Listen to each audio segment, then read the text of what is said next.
రామ్టాక్కి తిరిగి స్వాగతం. పశ్చిమ బెంగాల్ భారత్లో ఒక రాష్ట్రం అని అందరికీ తెలుసు. కానీ ఎక్కువ మందికి తెలియంది అది ఎలా భారత్లో భూభాగమైంది. ఎందుకు ఈ మాట అనాల్సి వస్తుందంటే, విభజన మత ప్రాతిపదికన జరిగింది. బెంగాల్ ప్రావిన్స్ ముస్లిం మెజారిటీ ప్రావిన్స్. అది ఎలా ఇప్పుడున్నటువంటి ప్రాంతం భారత్లో భూభాగం అయ్యిందనేది మనం తెలుసుకోవటానికి ముందు అసలు ఈ విభజన టైంలో మహమ్మద్ అలీ జిన్నా ఎంతో కలలు కన్నాడు. కలకత్తా నగరం పాకిస్తాన్లోకి రావాలని. కలకత్తా ఆ రోజుల్లో ఇవాళ మీరు ఇట్లా తయారైంది అనుకోవద్దు. అసలు జ్యూయల్ ఆఫ్ బ్రిటిష్ క్రౌన్. మొత్తం బ్రిటిష్ సామ్రాజ్యం ప్రపంచంలో లండన్ తర్వాత అతిపెద్ద నగరం కలకత్తా. అప్పట్లో అంత ప్రెస్టేజియస్ కలకత్తా అంటే. అది ఆయన పాకిస్తాన్లో ఉండాలని చెప్పి కోరుకున్నాడు. సో అది దానికి అన్నీ ఎంతో చాలా ప్రయత్నం చేశాడు. ఒకవేళ అది సాధ్యం కాదనుకున్నప్పుడు బెంగాల్ స్వతంత్ర దేశంగా ఉండాలని కోరుకున్నాడు. ఆ తర్వాత ఎప్పుడో పాకిస్తాన్లో చేర్చుకోవచ్చని. కానీ అలా కాకుండా బెంగాల్ విభజించబడి పశ్చిమ బెంగాల్ ప్రాంతం అనేది భారత్లో ఎలా చేరింది, ఇది చాలా ఆసక్తికరమైనటువంటి స్టోరీ. ఇది తెలుసుకోవడానికి మనం ప్రయత్నం చేద్దాం. బెంగాల్ ప్రావిన్సు కోర్స్ చాలా పెద్ద ప్రావిన్స్ ఉండేది. ఏది మొదట్లో ఇప్పుడున్న ఒరిస్సా, బీహార్ అన్నీ కూడా బెంగాల్లో ఉండే. అస్సాం కూడా ఫస్ట్లో. సరే, అస్సాం తర్వాత మారిపోయినా ఈ రెండు కూడా 1937లోనే ఈ రెండు డివైడ్ అయినాయి. ఏది బీహార్ అను ఒరిస్సా. బెంగాల్లో పరిస్థితి ఏంటంటే, మొత్తం అసెంబ్లీకి, లెజిస్లేటివ్ అసెంబ్లీ, బెంగాల్ అసెంబ్లీకి 250 మంది సభ్యులుంటే, రిజర్వేషన్ అంటే ఎక్స్క్లూజివ్గా ముస్లింలకి రిజర్వ్డ్ స్థానాలు 119 ఉన్నాయి. మిగతా ఆయన హిందువులు కాదు, పొరపాటు పడవచ్చు మీరు. మిగతా ఆయన హిందువులు కాదు, ఆంగ్లో ఇండియన్స్ గణనీయంగా ఉండేవాళ్ళు, బుద్ధిస్టులు ఉన్నారు. సో మొత్తం మీద ఏంది, వాళ్ళొక్కరికే, మిగతా వాళ్ళందరూ నాన్ ముస్లిం ఏరియాస్ అనేవాళ్ళు. ముస్లింలకి ఎక్స్క్లూజివ్గా 119 రిజర్వ్ చేశారు. ఇవి కాక జనరల్ స్థానాల్లో ముస్లిమ్స్ పోటీ చేయొచ్చు. అలా పోటీ చేసి ఇంకా చాలామంది ముస్లిం లెజిస్లేటివ్ సభ్యులు కూడా ఉండేవాళ్ళు. అంటే ఓవరాల్గా ఏంది, బెంగాల్ అసెంబ్లీ పూర్తిగా ముస్లిం మెజారిటీ అసెంబ్లీగా ఉండేది. దీనికి సుహ్రావార్డీ అనే ఆయన ప్రధానమంత్రిగా ఉండేవాడు. అప్పట్లో ప్రావిన్సెస్ ప్రధానమంత్రి అనేవాళ్ళు. ముస్లిం లీగు పేరుతోటి అధికారంలో ఉన్నాడు స్వాతంత్రం వచ్చే నాడికి. రాకముందు ఒక దుర్ఘటన జరిగింది. 1946 ఆగస్టు 16న Mohammed Ali Jinnah direct action day పిలుపునిచ్చిన పేరు మీద ఈ సుహ్రావార్డీ పోలీసులందరినీ ఆ రోజు లేకుండా చూసి, ముస్లిం ఈ ఛాందసవాదులందరూ కలిసి హిందువులని వేలాది మందిని నరికేశారు. అందుకని అతనికి బుచ్చర్ ఆఫ్ బెంగాల్గా పేరుంది సుహ్రావార్డీకి. ఎందుకు అతని గురించి ఇంత చెప్పానో తర్వాత చెప్తాం మీకు. సరే, ఏమిటి అని అంటే, ఇంతకీ విభజన అనేది తప్పే పరిస్థితి కనపట్లేదు. అందుకనే జిన్నా ఏంటంటే, బెంగాల్ మొత్తాన్ని కూడా తన వైపు, పాకిస్తాన్ వైపు, ముస్లిం మెజారిటీ ప్రావిన్స్ కాబట్టి పాకిస్తాన్ వైపు చేరాలని కోరుకున్నాడు. ముఖ్యంగా కలకటా నగరం పోకూడదనుకున్నాడు, కలకటా నగరం. కాకపోతే రాను రాను రాను రాను తనకు కూడా అర్థమవుతుంది ఏంటంటే, బెంగాల్, పంజాబ్ ప్రావిన్సెస్ని బ్రిటిష్ వాళ్ళు విడదీయడానికే నిర్ణయించుకున్నారన్నది జిన్నాకు అర్థమైంది. సో ప్లాన్ ఏ వర్కౌట్ కావట్లేదు కాబట్టి జిన్నా ఏంటంటే ప్లాన్ బి వర్కౌట్ చేసుకోవాలని ప్రయత్నం చేశాడు. ఏంటి ప్లాన్ బి? బెంగాల్ విభజించకుండా మొత్తం పాకిస్తాన్లో రావటం కుదరినప్పుడు అక్కడున్న ప్రధానమంత్రిని సుహ్రావార్డీని ప్లాన్ బిని అమలు చేయమని చెప్పాడు. ఏంటి ఆ ప్లాన్ బి అంటే, బెంగాల్ ఐక్యంగా ఉండాలి. బెంగాల్ ప్రైడ్ని రెచ్చగొట్టారు. ఒక్క ముస్లింలే కాదనే కాదు, హిందువుల్లో కూడా ఒక సెక్షన్ ఈ భ్రమంలో పడిపోయారు. భ్రమంలో పడిపోయి ఎటువంటి పరిస్థితుల్లో బెంగాల్ విడిపోకూడదు. సో ఇది వాళ్ళ ప్లాన్ బి. మొదట్లో కనుక బెంగాల్ స్వతంత్ర దేశం అయితే ఆ తర్వాత మెల్లిగా దాన్ని పాకిస్తాన్లో చేర్చుకోవచ్చు, ఎందుకంటే మెజారిటీ ముస్లిమ్స్ కాబట్టి. ఇది జిన్నా ప్లాన్ సుహ్రావార్డీ అమలు చేయాలని చెప్పి ప్రయత్నం చేశాడు. దీన్ని ముందుగా పసికట్టినటువంటి వ్యక్తి డాక్టర్ శ్యామ్ ప్రసాద్ ముఖర్జీ. చాలా చాలా ముఖ్యం ఇది. ఎందుకంటే ఆయన చాలా గొప్ప వ్యక్తి. శ్యాంప్రసాద్ ముఖర్జీ 33 సంవత్సరాల్లో ప్రెస్టీజియస్ కలకటా యూనివర్సిటీకి వైస్ ఛాన్సలర్ అయ్యాడు. వాళ్ళ ఫాదరు ల్యూమినరీ పర్సన్, ఆయన కూడా చాలా పెద్ద డిస్టింగ్విష్డ్ పర్సనాలిటీ, అశుతోష్. ఆయన తర్వాత మధ్యలో వేరే వాళ్ళు వచ్చారు, కానీ 33 సంవత్సరాలకే యంగెస్ట్ వీసీగా డాక్టర్ శ్యామప్రసాద ముఖర్జీ వచ్చాడు. ఆ తర్వాత 41-42 మధ్య బెంగాల్కి ఆర్థిక మంత్రిగా కూడా పనిచేశాడు. ఆయన తర్వాత వీర సావర్కర్ చెప్పిన నచ్చి హిందూ మహాసభలో చేరి హిందువుల ప్రయోజనాలకి పనిచేయటం మొదలుపెట్టాడు. అంత మాత్రాన ముస్లింలకి పరిసే ఆయన వ్యతిరేకం కాదు, ఈ మత ఛాందస్వాదులకే వ్యతిరేకం. ఆయన గొప్ప ఎడ్యుకేషనలిస్ట్. రవీంద్రనాథ్ ఠాగూర్ తోటి మంచి సత్సంబంధాలు ఉన్నాయి. అప్పటికి బతికే ఉన్నాడు రవీంద్రనాథ్ ఠాగూర్.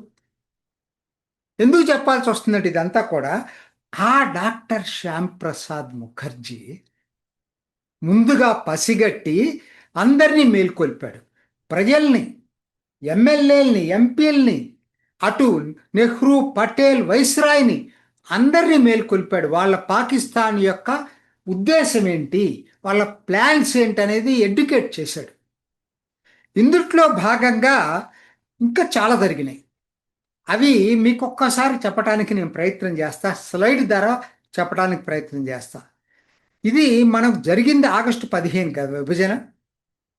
1947 మార్చి 9 డాక్టర్ శ్యామ్ ప్రసాద్ ముఖర్జీ ఆయన చొరవతోటి సెంట్రల్ లెజిస్లేటివ్ అసెంబ్లీ, అంటే మన ఇప్పుడు పార్లమెంట్ అనుకోండి, సెంట్రల్ లెజిస్లేటివ్ అసెంబ్లీలో ఉన్నటువంటి బెంగాలీ హిందూ సభ్యులందరినీ ఢిల్లీలో ఒక చోట చేర్చి ఒక మీటింగ్ పెట్టి అందులో తీర్మానం చేయించారు. ఏమనంటే విభజన జరగాలి, బెంగాలు హిందూ మెజారిటీ ప్రాంతాలు పశ్చిమ బెంగాల్గా భారత్లో కలవాలని చెప్పి తీర్మానం చేయించాడు. ఫస్ట్ ఆయన మొదలుపెట్టింది అక్కడ. ఆ తర్వాత మార్చి 15-16 కలకటాలో హిందూ మహాసభ ఆధ్వర్యాన సమావేశం నిర్వహించి 2 రోజులు, దాంట్లో కూడా ఎందుకు అవసరం, బెంగాల్ విభజించడం ఎందుకు అవసరం అని చెప్పి తీర్మానం చేయించాడు.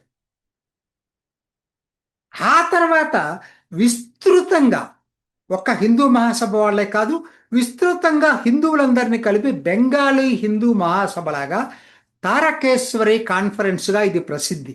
అక్కడే మొన్న 2 రోజుల క్రితం మోడీ వెళ్ళి మీటింగ్ పెట్టింది, తారకేశ్వరి కాన్ఫరెన్స్.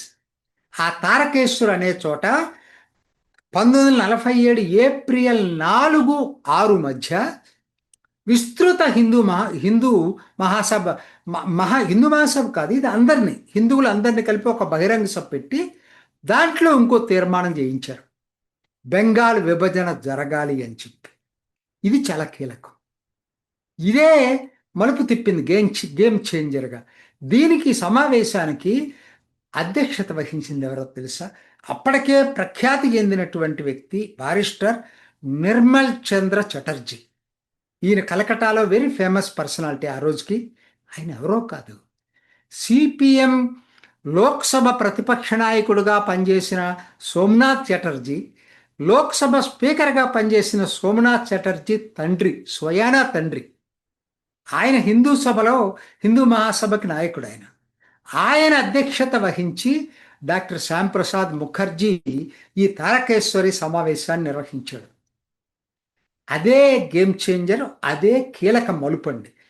ఆ తర్వాత బెంగాలీ కాంగ్రెస్, బెంగాలీ ప్రావిన్స్ కాంగ్రెస్, అఖిల భారత కాంగ్రెస్ అంటే నెహ్రూ పటేల్కి కూడా లెటర్స్ రాయటం, వాళ్ళని కలవటం, గాంధీని కలవటం, ఇవన్నీ చాలా చేశాడు.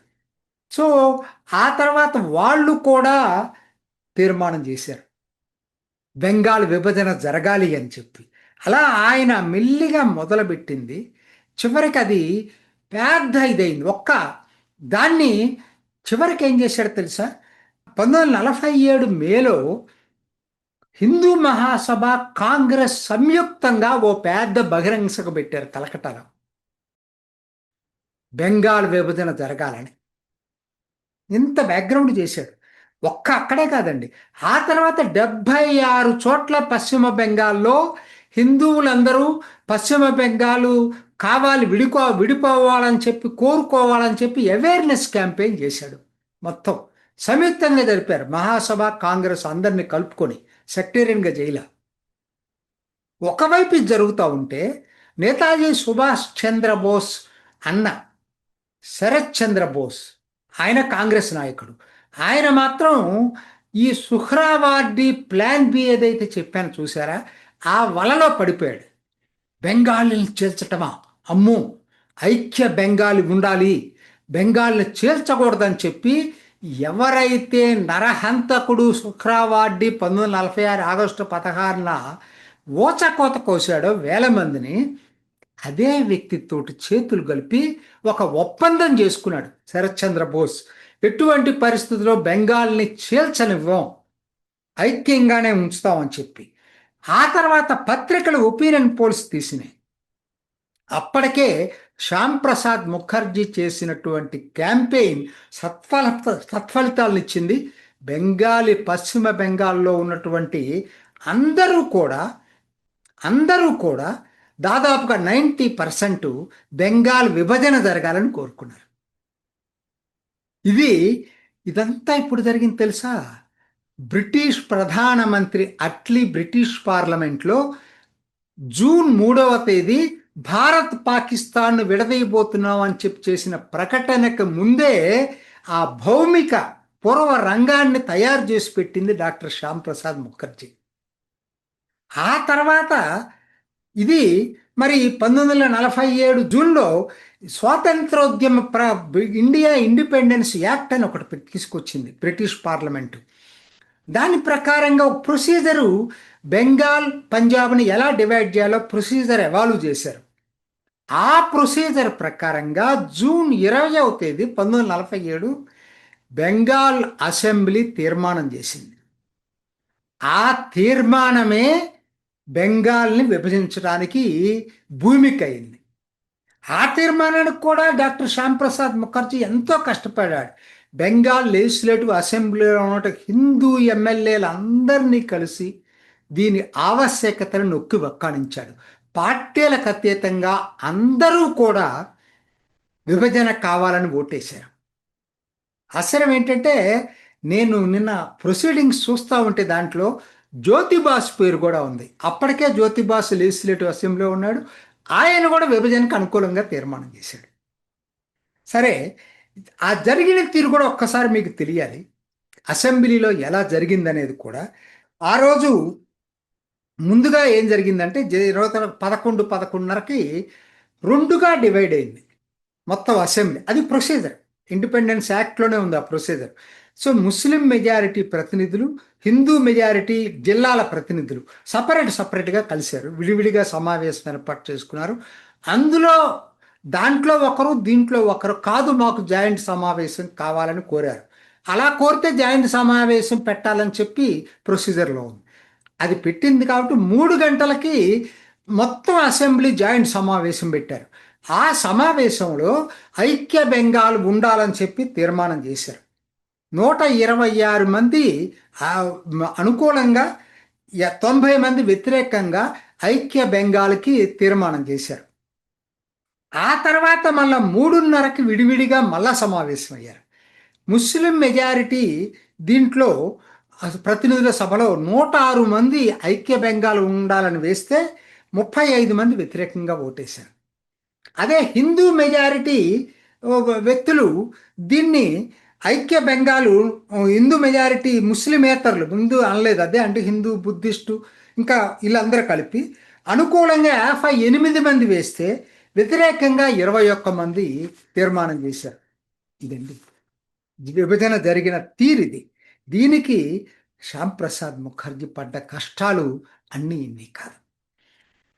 ఆ తర్వాత ఈ అసెంబ్లీలో కాంగ్రెస్ తర్వాత విభజన జరిగిన తీరు ఎట్లా ఉందో కూడా ఒక్కసారి మీకు ఎక్స్ప్లెయిన్ చేయడానికి నేను ప్రయత్నం చేస్తా. మొత్తం జిల్లాలు 28 అయితే ముస్లిం మెజారిటీ జిల్లాలు 16, హిందూ మెజారిటీ జిల్లాలు 11, బౌద్ధుల మెజారిటీ జిల్లాలు 1. ఇది దాని అప్పటికు ఐక్య బెంగాల్ యొక్క స్వరూపం. అయితే ఇందులో విభజించబడిన జిల్లాలు దినాజ్పూర్, నాడియా, తిప్పెర, మాల్డా.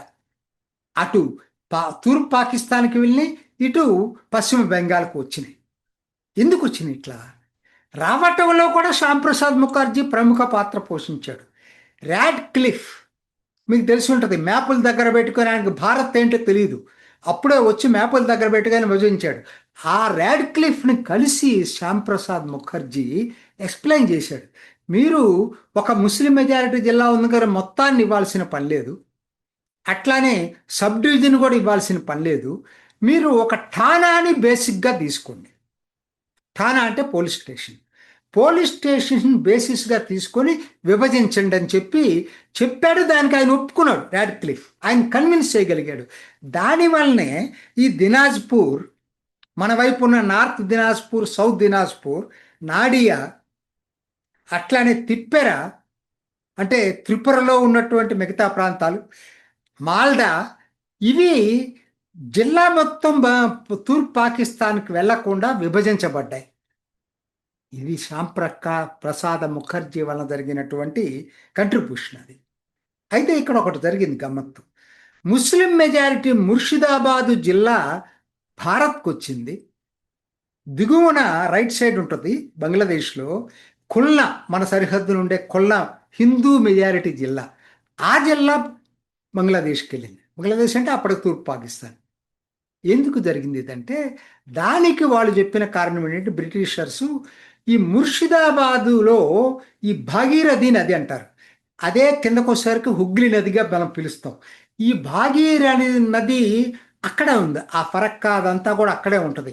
కాబట్టి అది కనుక బంగ్లాదేశ్లోకి తూర్పు పాకిస్తాన్కి వెళ్ళేటట్టయితే కలకటాకి నీళ్లు చాలా కష్టమవుతాయి. అందుకని ముర్షిదాబాద్ జిల్లాని భారత్లో అట్టు పెడదాం, ముస్లిం మెజారిటీ అయినా. దానికి ఇక్కడ అట్టు పెడుతున్నాం కాబట్టి హిందూ మెజారిటీ అయినా కూడా ఖుల్నా జిల్లాని తూర్పు పాకిస్తాన్కి ఇద్దామని చెప్పి ఆ విధంగా దాన్ని డివైడ్ చేశారు. అట్లానే ఇండియన్ ఇండిపెండెన్స్ యాక్ట్ ప్రకారంగా సిల్హెట్ జిల్లా, అస్సాంలో ఉన్నటువంటి సిల్హెట్ జిల్లా, అస్సాం ఇది పశ్చిమ బెంగాల్ కాదు, 1911 తర్వాత అది అస్సాంలో ఉంది. ఈ సిల్హెట్ జిల్లాలో రెఫరెండం పెట్టాలని చెప్పి డిసైడ్ చేసుకున్నారు. దురదృష్టవశాత్తు అప్పుడున్నటువంటి అస్సాం కాంగ్రెస్ ప్రభుత్వం, గోపీనాథ్ బోర్డలాయ్ మంచి గొప్ప వ్యక్తి, ఆయన కాదంటలేదు, వాళ్ళకి సీరియస్గా తీసుకోవాలి. ఎందుకనంటే వీళ్ళు బెంగాలీ డామినేటెడ్ జిల్లా ఇది. వాళ్ళకి బెంగాలీ జిల్లా ఉన్నా ఒకటే, లేకపోయినా ఒకటే, వెళ్ళిపోయినా మంచిదేమోనటువంటి లోపల భావం ఉండేది వాళ్ళకి, అస్సామీలకి. అందుకని వాళ్ళు సీరియస్గా తీసుకోవాలి. స్వయానా శ్యామ్ ప్రసాద్ ముఖర్జీ వెళ్ళే క్యాంపెయిన్ చేశాడు సిల్హెట్ జిల్లాల రిఫరెండంకి. అయితే ఇంకొక దురదృష్టం ఏంటంటే, జోగీనాథ్ మండల్, అప్పటికి ఎస్సీ సందర్లో అంబేద్కర్ తర్వాత బాగా పేరున్నటువంటి జోగినాథ్ మండల్, బంగ్లాదేశ్లో కూడా తర్వాత లా మినిస్టర్గా చేసిన అతను పాకిస్తాన్లో, ఆయన్ని జిన్నా ఉపయోగించుకొని పాకిస్తాన్లో ఉండాలని క్యాంపెయిన్ చేశాడు. అట్లనే తేయా కార్మికులు బెంగాలీ ఏతరులోళ్ళు, కానీ వాళ్ళకి ఓటు హక్కు ఇవ్వలేదు. ఈ అన్ని కారణాల వలన సిల్హెట్ కొద్ది మెజారిటీ తేడాతోటి పాకిస్తాన్కి ఓటేసింది. కొన్ని ప్రాంతాలే భారత్కు వచ్చినాయి. విభజనలో కొన్ని ప్రాంతాలు ఇచ్చారు, కరీంగంజ్, ఇంకేదో 1-2 ప్రాంతాలు భారత్కి ఇచ్చారు. ఇది ఆ చట్ట ప్రకారంగా జరిగింది. అందరికన్నా సర్ప్రైజ్ ఏంటంటే, బౌద్ధుల మెజారిటీ అయినటువంటి చిట్టగాంగ్ హిల్ ట్రాక్, చిట్టగాంగ్ కొండ ప్రాంతం భూభాగం చూసుకుంటే చాలా విశాలమైనటువంటి భూభాగం. అది కనుక భారత్కు వచ్చుంటే మన మ్యాప్ ఇంకా చాలా పెరుగుండేది. అందరూ కూడా మన వైపే వస్తుంది అనుకున్నారు, కానీ ఆ ర్యాడ్క్లిఫ్కి అసలు చెప్పాను కదా, అతను భారత్ తెలియదు అతనికి. అతనికి ఏంటంటే ఈ చిట్టగాంగ్ హిల్ ట్రాక్కి యాక్సెస్ లేదు, ఎక్సెప్ట్ చిట్టగాంగ్ ద్వారా తప్పితే వేరేగా చిట్టగాంగ్ హిల్ ట్రాక్కి యాక్సెస్ లేదని అనుకోని Chittagong hill track Buddhist majority అయినా తూర్పు పాకిస్తాన్కి ఇచ్చాడు. చూడండి ఎలా జరిగిందో విభజన అనేది, దీనికి ఒకటే గుర్తు. ఇది ఇది జరిగేట, అందుకనే మీకు ఆగస్టు 15 ఏ ప్రాంతాలు ఏంటో డిసైడ్ చేయలేదు కదా, మౌంట్ బ్యాటన్ పక్కన పెట్టాడు దాన్ని. ఇప్పుడు చేస్తే గొడవలు అవుతాయి, స్వాతంత్రం అయిన తర్వాత, ప్రకటన అయిన తర్వాత అప్పుడు చూసుకుందామని. ఆగస్టు 15 అందుకనే హిందూ మెజారిటీ ఖుల్లాలో భారత జెండా ఎగిరింది. Buddhist majority Chittagong hill tract రంగపూర్లో భారత్ జెండా ఎగిరింది. అట్లానే ప్రస్తుతం భారత్లో ఉన్నటువంటి నాడియా జిల్లాలోని కృష్ణానగర్ పార్లమెంట్ కాన్స్టిట్యున్సీ కూడా అది, అక్కడ పాకిస్తాన్ జెండా ఎగిరింది ఆగస్టు 15. మాల్డాలో పాకిస్తాన్ జెండా ఎగిరింది. ముర్షిదాబాద్ హెడ్ క్వార్టర్స్ బెర్హంపూర్లో పాకిస్తాన్ జెండా ఎగిరింది. సర్ప్రైజ్ ఎప్పుడు వచ్చిందంటే ఆగస్టు 15 వచ్చింది. ఇదంతా కూడా మన చరిత్ర. బెంగాల్ విభజన జరిగిన తీరు చూస్తే చాలా ఆశ్చర్యకరంగా ఉంటుంది. చివరగా ఇంకోటి చెప్పి మిగించాలి మీకు. విశేషం ఏంటంటే ఇంత కష్టపడి పశ్చిమ బెంగాల్ను సాధించుకున్నా కూడా ఆ రాష్ట్రం ఇప్పటిదాకా 2 రోజుల క్రితం దాకా రాష్ట్ర అవతరణ దినోత్సవాన్ని జరుపుకోవడం. అది కాంగ్రెస్ కావచ్చు, కమ్యూనిస్టులు కావచ్చు, తృణమూల్ కాంగ్రెస్ కావచ్చు. ఎందుకు జరుపుకోలేదంటే వాళ్ళు, నాకు అనిపిస్తుంది ఒకటే, శ్యామ్ ప్రసాద్ ముఖర్జీ పేరు తలుచుకోవాల్సి వస్తుంది అది జరిపేటట్టయితే. రెండోది, ముస్లింలు ఎక్కడ కోపపడతా యాంగర్ వాళ్ళలో వస్తుందో వాళ్ళని దూరం చేసుకోకూడదనే తపనతోటి, అవి గుర్తొస్తాయనే తపనతోటి వీళ్ళ రాష్ట్ర అవతరణ దినోత్సవాన్ని జరపల. 2023లో minister of home affairs Amit Shah ఒక సర్క్యులర్ రిలీజ్ చేశాడు. జూన్ 20వ తారీఖు బెంగాల్ రాష్ట్ర అవతరణ మీరు జరపండి అని. గవర్నర్ ఆనంద బోసు దానికి అనుగుణంగానే గవర్నర్ ఆఫీసులో రాజ్భవన్లో జరిపాడు. మమతా బెనర్జీకి విపరీతంగా కోపం వచ్చింది. అసలు నువ్వెట్లా జరుపుతావు అంది. అసెంబ్లీ పెట్టి అసలు మేము ఆ తేదీనే గుర్తించను, జూన్ 20వ తేదీ, ఎందుకంటే అది అసెంబ్లీలో విభజనకు తీర్మానం చేసిన రోజు, మేము అది జరపం. అసలు పొయిలా బైసాక్ అంటే బెంగాల్ న్యూ ఇయర్, మనకు ఉగాది ఎట్లానో వాళ్ళకి పొయిలా బైసాక్ బెంగాల్ న్యూ ఇయర్, ఆ రోజునే మేము రాష్ట్ర అవతరణ జరుపుతామంది. జరపలేదు, పెట్టలేదు, వాళ్ళు గవర్నర్ జరిపాడు కాబట్టి అసెంబ్లీలో తీర్మానం చేసింది. అది అట్లానే ఉంది. నిన్న ప్రభుత్వం మారిన తర్వాత సువేందు అధికారి ఒక సర్కులర్ రిలీజ్ చేశాడు. క్యాబినెట్ తీర్మానం చేసింది, జూన్ 20 ఇక నుంచి బెంగాల్ రాష్ట్ర అవతరణ దినోత్సవం అని చెప్పి తీర్మానం చేసింది. అంటే 79 సంవత్సరాల దాకా బెంగాల్ రాష్ట్ర అవతరణ దినోత్సవాన్నే జరుపుకోలేనటువంటి దౌర్భాగ్య స్థితిలో మన రాజకీయ పరిస్థితులు ఉన్నాయి. అంతేకాదు, ఇవాళ శ్యామ్ ప్రసాద్ ముఖర్జీ దానికి కారణము ఆయన ఇంటిని మ్యూజియంగా, లైబ్రరీగా మార్చడానికి కూడా కేబినెట్ తీర్మానం చేసింది. అంతేకాదు, 125 అడుగుల కాంస్య విగ్రహాన్ని, శ్యామ్ ప్రసాద్ ముఖర్జీ విగ్రహాన్ని పెట్టడానికి కూడా కేబినెట్ తీర్మానించింది. పశ్చిమ బెంగాల్ ఈరోజు భారత్లో ఉంది అంటే దానికి కారణం ఒకే ఒక వ్యక్తి, డాక్టర్ శ్యామ్ ప్రసాద్ ముఖర్జీ. ఈ చరిత్ర 10 మందికి తెలియాలి. కాంగ్రెస్, కమ్యూనిస్ట్, తృణమూల్ కాంగ్రెస్ యొక్క రోల్ గురించి కూడా 10 మందికి తెలియాలి. ఇది ఈనాటి రామ్ టాక్. ఇంకొక ఎపిసోడ్లో మళ్ళీ కలుసుకుందాం. నమస్తే. చూసారు కదండి, మరి ఈ వీడియో కనుక మీకు నచ్చినట్లయితే ఒక లైక్ కొట్టేసి మీ అభిప్రాయాన్ని కూడా కామెంట్ బాక్స్లో తెలియజేస్తూ ఇలాంటి ఇంట్రెస్టింగ్ అప్డేట్స్ కోసం మా ఛానల్ని సబ్స్క్రైబ్ చేసుకోండి.